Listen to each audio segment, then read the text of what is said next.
বলেছেন ওয়া মুতাহহিরুল লিল কলবি ওয়াল লিসান, আপনার এই কলব পরিষ্কার করতে হবে। কি করেন? এই কলব আল্লাহর হাবিব বলেছেন, আমার কোনো কথা নয়, এই কলবের মধ্যে যত রকম হিংসা বিদ্বেষ আছে, যত রকম বেকা আছে, সোজা করে দেন। কি কাজ? সোজা করে দেন।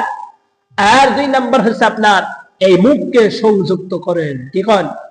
এই মুখে যা আসে তাই বলা যাবে না, এই মুখের মধ্যে আল্লাহ রাসূলের কথা রাখতে হবে। কার কথা?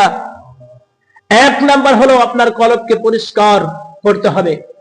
কি না কি করলো ওইটা নিয়ে আপনার ভাবার কোনো চিন্তা নেই, আপনার কথা নিয়ে আপনি ভাবেন। ঠিক কিনা? আপনার কথা নিয়ে আপনি ভাবেন, আপনার মুখকে আপনি সংযুক্ত করেন।